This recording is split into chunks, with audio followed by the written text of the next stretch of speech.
Greetings and well met. My name is Giovanni Scarpati, and I'm a designer on the Hearthstone team.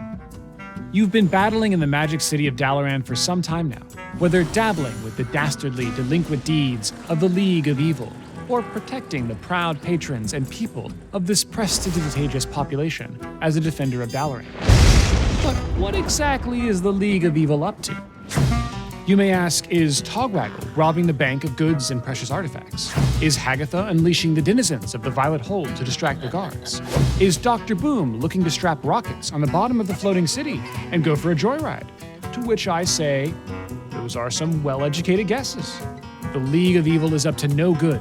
All your guesses are correct.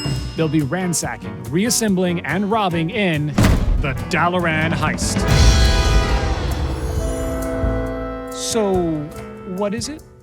The Dalaran Heist follows the same core format as the Dungeon Run and Monster Hunt, but is loaded with new features and content.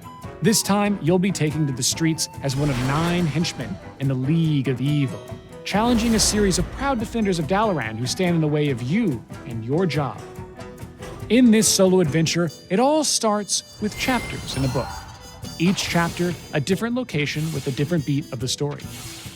When we said we wanted to tell the story of Rise of Shadows, the UI and art team took us seriously. Each chapter holds some unique bosses, as well as a unique rule that's present throughout the course of the run. For example, the Violet Hold has imprisoned minions that join later in the fight, while the sewers swap the attack and health of all minions. Drafting feels very different when that Calicos you're about to pick will be a 10-mana 12/4.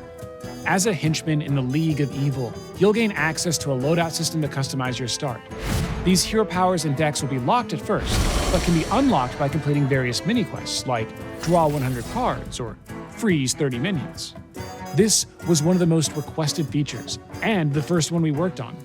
We loved the idea of unique hero powers like those in the Monster Hunt, but wanted them to feel like alternative ways to play as opposed to something that defined our new henchmen.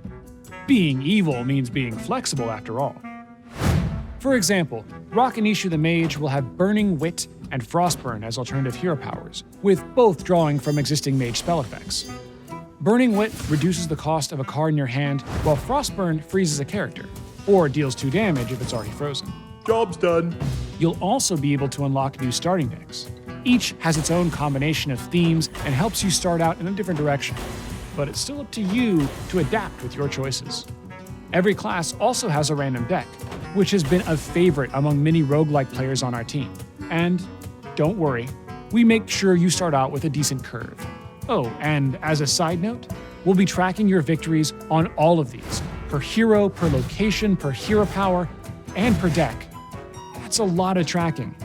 The Dalaran Heist also marks the introduction of some new deck-building features in the form of non-combat encounters. As you play through the solo adventure, you'll be able to take breaks to visit various taverns in Dalaran.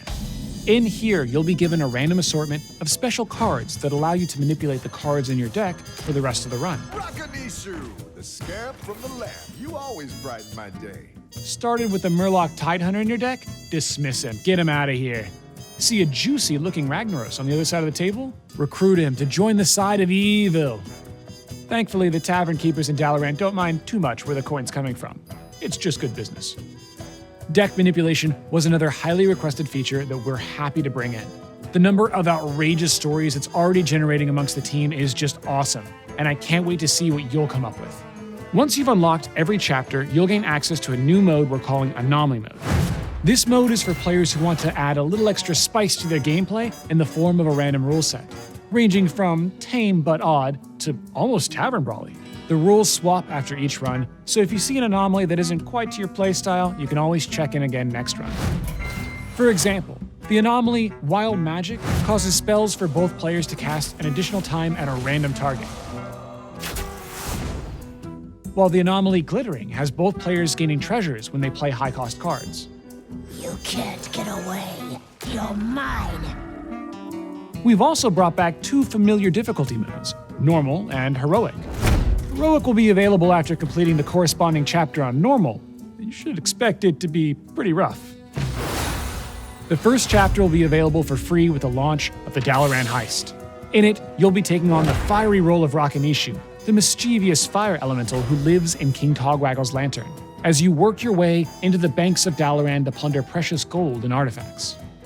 Once you've gotten to experience the vainglory of villainy, Chapter 2 of this adventure, The Violet Hold, is available for purchase right away.